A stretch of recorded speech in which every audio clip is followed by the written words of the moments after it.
Good morning, class. Now, since the week is almost up, I figure I'd give you an example of our discussion. Okay? So, if you remember, we're supposed to come up with some linear equations, and we had to provide the x-intercept, the y-intercept, explain the slopes and the graphs. Okay? So, we want to have the x-intercept, the y-intercept, slope, and graphs.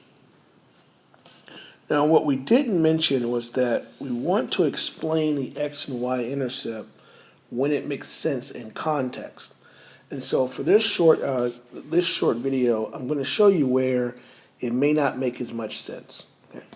So since this is since this is a MBA class, I figure I'd use a business example that we're very familiar with. Remember profit and revenue and costs? So typically, we think that profit is revenue minus cost. Okay? So let's say I am selling some widget, okay, and it costs me $200 to make the widget. Okay? So our cost is fixed at $200, but the amount that I make depends on how much revenue I make. And the revenue depends on the price I set and the number of items I sell.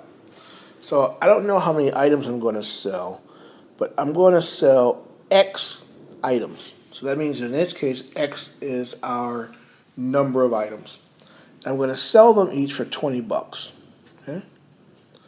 So my profit function is 20X minus 200. Okay?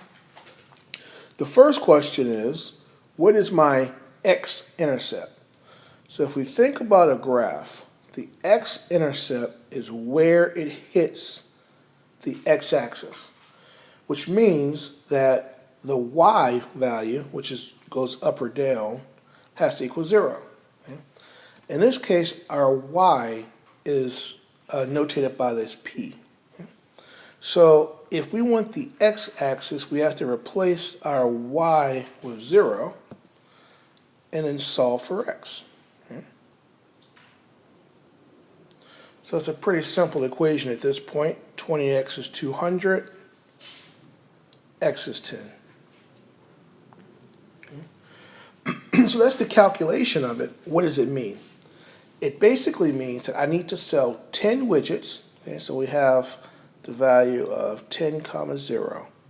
So I need to sell 10 widgets in order to break even for my particular widget. Okay? That's the definition of the x-intercept. Now let's look at the example for the y-intercept. Once again, profit is 20x minus 200. The y-intercept is going to mean that the x value in this case is 0. Okay, so it's somewhere on the graph here. So that's simple too. I can plug in 0 for x and see what I get. So in this case, p, which is really y, is equal to negative 200. Okay. What does this mean in context? This means that if I don't sell a single item, my profit is negative 200. Okay? That's basically my cost. So I didn't make any money, this is just my cost. Okay? Now, this is the example of the x-intercept, y-intercept. Okay? Now let's talk about slope. Okay? If you remember, the function of a graph is y is equal to mx plus b.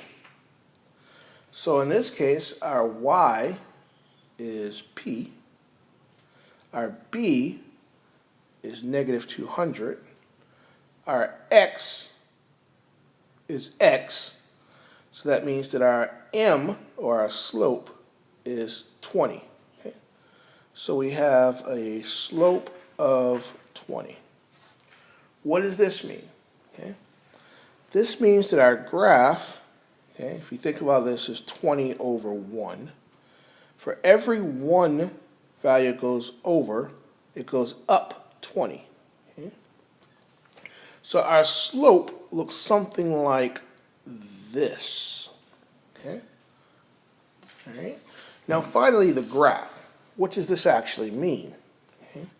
We have our slope in here, which again says for every one widget I sell, I make $20. That's the slope. It crosses at 10, which means that I need to sell 10 units to break even. Okay. And it crosses at negative 200, which means that if I don't sell any, because this is x is 0, x is 0, if I don't sell any, then my profit is negative, which means I have a cost of $200. Okay? So this, in context, is how you would analyze the x-intercept, the y-intercept, the slope, and discuss the graph. Now, as a special case, I'm going to show you what happens if we change the interpretation of some of these numbers. So let's look at a different example.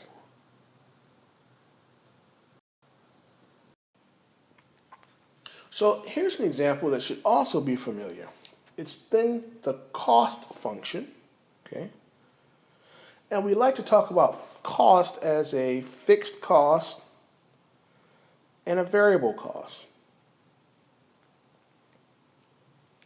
So we're still talking about this widget, except it's going to cost me $200 as a fixed cost to produce this widget, plus the manufacturer is charging me $20 per widget. Okay? So here, the X represents the $20, the X represents the number of widgets I manufacture. The 20 is the cost that the manufacturer is charging me. So this is my variable cost. And the fixed cost, 200, is how much it's going to cost, just so I can put the process to start. Okay? So let's answer those same kind of questions here. I'm going to start with the slope in the graph, because now they cross at a different location. The slope again is 20, okay? But it crosses, okay, if we look at the y-intercept, okay, so the y-intercept, of course, you plug 0 in for x. So if we did y is equal to 200 plus 20 times 0, y is now 200, not negative 200. So it crosses up here, and it goes something like this, with the slope still equal to 20. Okay. What does well, I'll just ask this first. And we know it's a line, so it extends like this. Okay? What about if we wanted to calculate the x-intercept? Remember the x-intercept, we plug in 0 for y as opposed to for x. So 0 is equal to 200 plus 20x. 200 is equal to negative 20x. X is negative 10. So this tells us that the graph crosses the axis at negative 10. So what does this mean? Okay? If we think about the y-axis, it makes sense, because this is the cost that it will cost me if I don't manufacture anything. This is just a startup cost, $200 at this point. But what does the negative 10 mean? Okay? Negative 10 would be the amount of widgets that I would develop if I wanted to have 0 cost. Okay? Because here, this is my cost function on the y-axis. But does it make sense to have negative 10 widgets developed? Of course not. What about negative 9 or negative 8 or negative 7, right?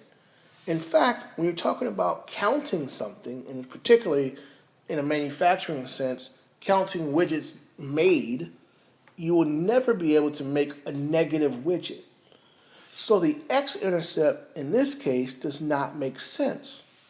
So we do have, in fact, a y-intercept that we can write as 0 to 100. And this is perfectly fine. But the x-intercept in concept does not make sense. So for the x-intercept, we would have nothing. This is what we want to get your attention to as you did your examples. When you look at it, the actual equation, the expression 200 plus 20x, is the same for both the profit example and the cost example. For the profit example, well, the minus part is a little bit different. But for the profit example, it makes sense to have an x value, because that's the point where you would break even. For the cost example, it doesn't make sense to have the x-intercept, because I already have a fixed cost. Regardless if I make a single one, it's still going to cost me such and such amount to play ball. So that's what we wanted to just show you today, just to show you an example to say, hey, it's not just the math that we're interested in, but it's the concepts behind that math. Does it make sense in context? Okay? So calculate, you can get the same number, but does it make sense? The answer to that is yes for the profit, no for the cost. That's it for this week, and I will talk to you later. Have a great day.